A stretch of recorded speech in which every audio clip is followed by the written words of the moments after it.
वयात येणाऱ्या मुलांच्या वागण्यामध्ये, बोलण्यामध्ये, भावनांमध्ये, विचारांमध्ये खूप झपाट्याने बदल घडत असतात आणि प्रत्येक वळणावरती वेगवेगळे बदल घडत असतात जे त्यांनाच समजत नाही. आणि ते न समजल्यामुळे, त्या गोंधळामुळे जे काही त्यांच्या वागण्यामध्ये विकृती यायला लागतात किंवा ज्याला आपण समाजामध्ये वाईट वागणं म्हणतो किंवा जे घातक वागणं असतं ते त्यांच्या स्वतःसाठी सुद्धा आणि इतरांसाठी सुद्धा. तर ह्या सगळ्या गोष्टींसाठी पालक म्हणून आपली जबाबदारी काय असली पाहिजे किंवा कोणत्या गोष्टी आपल्याला माहीत असल्या पाहिजेत जेणेकरून आपण सतर्क राहू शकतो आणि त्या मुलांना त्या वाईट मार्गावर जाण्यापासून थांबवू शकतो किंवा त्याची जाणीव आपण त्यांना करून देऊ शकतो जेणेकरून ते स्वतःला थांबवू शकतील. तर ह्या सगळ्यावरती बोलणं गरजेचं आहे. तर आज तेच आपण बोलणार आहोत. व्हिडिओ शेवटपर्यंत पाहिलात तर बऱ्याचशा गोष्टींची तुम्हाला स्पष्टीकरण मिळून जाईल. नमस्कार, मी पल्लवी पाटणकर. मनोवेदमध्ये आपल्या सगळ्यांचं खूप स्वागत आहे. मनोवेदमध्ये मनाशी संबंधित सगळ्या गोष्टींवर चर्चा केली जाते. जर तुम्हाला यात आवड असेल, रुची असेल, मदतीची गरज असेल तर चॅनलला नक्की सबस्क्राईब करा. चॅनलवरती बरेच वेगवेगळे व्हिडिओज आहेत. प्लेलिस्टनुसार, वर्गवारीनुसार व्हिडिओज आपण केलेले आहेत. सबस्क्राईब केल्यानंतर तुम्हाला त्या प्लेलिस्ट दिसतील आणि आवश्यकतेनुसार तुम्हाला त्या गोष्टींची मदत घेता येईल. जसं आपल्याला आपला मानसिक ताण दूर कसं करायचा आहे किंवा निगेटिव्ह थॉट्सचे प्रकार कोणते कोणते आहेत, कुठल्या पद्धतीने आपण त्याच्यावरती मात करायचं आहे. मग ते ओव्हर थिंकिंग असेल किंवा काही वाईट सवयी असू शकतात किंवा आपल्या चिंता आहे, चिंतेचं प्रमाण असू शकतं. मग त्याच्यासाठी काय, कशा पद्धतीने विचार करायचा, कसं काम करायचं, मनाला शांत करण्यासाठी काय करावं लागतं, असे बरेच वेगवेगळे विषय आपण आत्तापर्यंत घेतलेले आहेत. त्याच्यामुळे त्याची मदत तुम्हाला होऊ शकते. आज आपण खास पौगंडावस्थेतील मुलं, ज्याला आपण टीनेज म्हणतो, या वयामध्ये होणारे जे बदल आहेत, शारीरिक आणि मानसिक, हे दोन्हीही बदल, तर त्या बदलांमुळे मुलांच्या वागण्यामध्ये काही गोष्टी विकृत स्वरूपात दिसायला लागलेल्या आहेत आणि त्या घातक असतात, त्रासदायक असतात, समाजासाठी सुद्धा, त्यांच्यासाठी सुद्धा. तर म्हणूनच मग काय नक्की होतं आहे हे आपण समजून घेऊयात. एकतर जे शारीरिक बदल आहेत, सगळ्यात महत्त्वाचे ते आहेत की जसं मुलींना आपण माहिती देतो त्यांच्यामध्ये होणाऱ्या शारीरिक बदलांची किंवा त्याच्यासाठी वेगवेगळी सत्र, सेशन्स अरेंज केली जातात. आई मुलीशी बोलते. पण मला हे जाणवतं की मुलांच्या बाबतीमध्ये जे बॉयज आहेत, मुलगे आहेत, त्यांच्या बाबतीमध्ये त्यांच्या सोबत काय होतंय किंवा त्यांच्या शरीरामध्ये जे बदल घडत आहेत आणि ते बदल, जे लैंगिक बदल जे आहेत त्याच्याबद्दल विशेषतः मला इथे बोलायचं आहे की ते त्यांना समजत नाहीत. ते न समजल्यामुळे त्याची माहिती घेण्यासाठी ते मित्रांची मदत घेतात, वेगवेगळ्या व्हिडिओजची, पुस्तकांची मदत घेतात, जिथे बऱ्याचदा अशास्त्रीय माहिती असते किंवा चुकीच्या मार्गाने, चुकीच्या पद्धतीने ती माहिती किंवा अश्लील शब्दांमध्ये ती माहिती दिलेली असते, ज्याच्यामुळे फक्त आणि फक्त भावना उद्दीपित होतात किंवा ज्याच्यावरती कंट्रोल राहत नाहीत. अशा लेवलवरती त्या मुलांच्या त्या भावना जातात आणि मग त्या गोष्टींची अजून खोलात माहिती घेण्यासाठी किंवा त्याचा अनुभव घेण्यासाठी, नुसती माहितीच नाही तर त्याचा अनुभव घेण्यासाठी म्हणून मुलं पुढे धाव घेतात आणि मग त्यांच्याकडनं काही चुकीच्या गोष्टी घडतात आणि मग त्या सगळ्याचा खूप मोठा इश्यू होतो.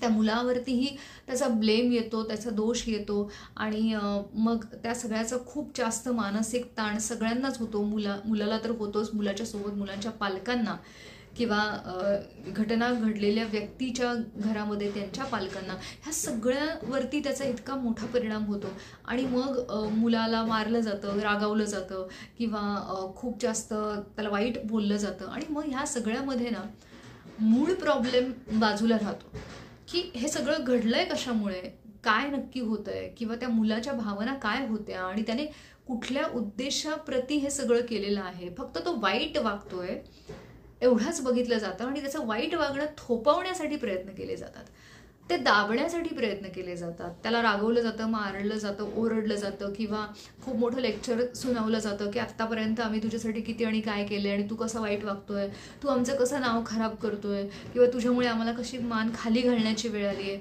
हे सगळं ऐकवलं जातं. पण हे सगळं ऐकवून त्याला त्याचं वागणं बदलण्यासाठी मदत मिळणार नाही आहे ना. त्याला त्याचं वागणं बदलण्यासाठी त्याला तो जे काही करतोय किंवा जे काही त्याने केलेलं आहे ते त्याच्या कुठल्या भावनांमधून निर्माण झालं आणि त्या भावनांवरती त्याला कंट्रोल कसा ठेवता येईल ह्याची माहिती जर त्याला नाहीये तर हे सगळं सांगून त्याला त्याचं वागणं बदलता नक्कीच येणार नाहीये. त्यामुळे सगळ्यात महत्त्वाचं हे आहे की मुळात जे मुलगे आहेत, मुलं ज्यांना आहेत, त्यांनाही त्यांच्या शरीरामध्ये जे आधी बदल घडत आहेत, जे की आता ह्या सध्याच्या परिस्थितीमध्ये खूप लवकर होत आहेत, म्हणजे अगदी 10-11 वयाच्या पासून मुलांमध्ये शारीरिक बदल घडायला सुरुवात झालेली आहे. तर ते बदल नक्की काय आहेत किंवा त्याच्यामुळे त्यांच्या भावना कशा बदलत आहेत किंवा त्यांना जे आकर्षण निर्माण होत आहे विरुद्ध लिंगी व्यक्तीबद्दल, तर ते समजून घेणं आणि त्या आकर्षण जरी निर्माण होत असलं तरी त्या आकर्षणावरती त्यांना कशी मात करता येईल किंवा ते आकर्षण व्यक्त करण्यापलीकडे जर जाऊन आणखीन काही गोष्टी त्यांच्या हातून होत आहेत की एखादी गोष्ट माहिती करून घेण्यासाठी, अनुभव घेण्यासाठी म्हणून होत आहेत, तर ते होणार नाही. कारण ते मोकळा संवाद हा जेव्हा पालकांशी होतो तेव्हा बऱ्याचशा ज्या भावना आहेत, ज्याला आपण एक्साइटमेंट म्हणतो, उत्तेजना जी असते, तर ती बऱ्याच अंशी कमी होते जेव्हा त्या भावना बोलून मोकळ्या होतात. सध्या काय होतंय की त्या भावना पालकांशी बोलता येत नाही कारण पालक ओरडतील किंवा कसं बोलू आणि त्यांना काय वाटेल म्हणून मग त्या बोलल्या जात नाहीत. मग त्या दुसऱ्या कुठल्या तरी व्यक्तीशी, म्हणजे मित्र असतील किंवा बाहेरची चुकीची संगत आहे, त्यांच्याशी चुकीच्या पद्धतीने त्या भावना बोलल्या गेल्यामुळे, चुकीची माहिती मिळाल्यामुळे त्या भावना इतक्या अतिप्रमाणामध्ये उफाळून येतात की त्याच्यावरती कंट्रोल राहत नाही आणि मग ते कृती करण्यापर्यंत त्यांचं पाऊल उचललं जातं.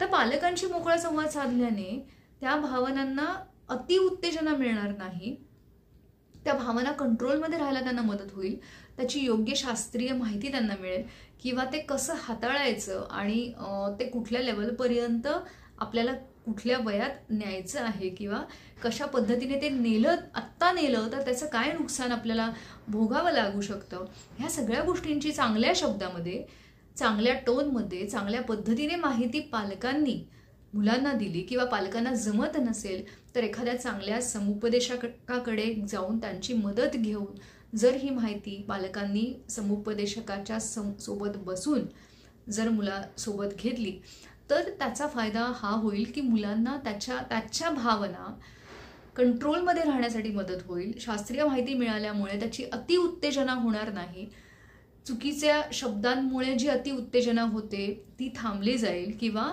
चुकीच्या संगतीमध्ये गेल्यामुळे होणारं नुकसान काय असू शकतं, त्याचे गंभीर परिणाम भविष्यात काय असू शकतात, इव्हन कायदेशीर मार्गाने सुद्धा म्हणजे त्या बाबतीतही त्यांना माहिती असणं की आपण चुकीचं पाऊल उचलण्यामुळे कायदेशीर पद्धतीने काय नुकसान होऊ शकतं, त्या कायद्याच्या मार्गातून काय काय त्याचे गंभीर परिणाम असू शकतात, ह्या सगळ्या गोष्टींची जाणीव जर त्यांना करून दिली तर निश्चितपणे त्यांना एकतर माहिती तर मिळेलच, पण कसं हाताळायच्या, भावना कशा हाताळायच्या, उत्तेजना कशी हाताळायची, ह्या गोष्टी व्यवस्थित समजल्या तर आपोआपच वागणं बदलायला मदत होईल आणि त्याच्यामुळे त्यांचं होणारं नुकसान किंवा समोरच्या व्यक्तीचं होणारं नुकसान हे निश्चितपणे टाळता येईल. त्यामुळे मोकळेपणा इथे गरजेचा आहे, शास्त्रीय माहिती गरजेची आहे, सपोर्टिव्ह रोलमध्ये राहणं गरजेचं आहे. त्या वयामध्ये होणारे जे काही बदल आहेत त्या बदलांना अनुषंगून संवाद साधणं इथे महत्त्वाचं आहे. तर हा मुद्दा आपण आज बोललेलो आहोत. व्हिडिओ आवडला असेल तर लाईक करा, जास्तीत जास्त लोकांपर्यंत शेअर करत राहा, त्यांनाही त्याची मदत होऊ शकते आणि अशाच वेगवेगळ्या व्हिडिओसाठी चॅनलला सबस्क्राईब करा. धन्यवाद.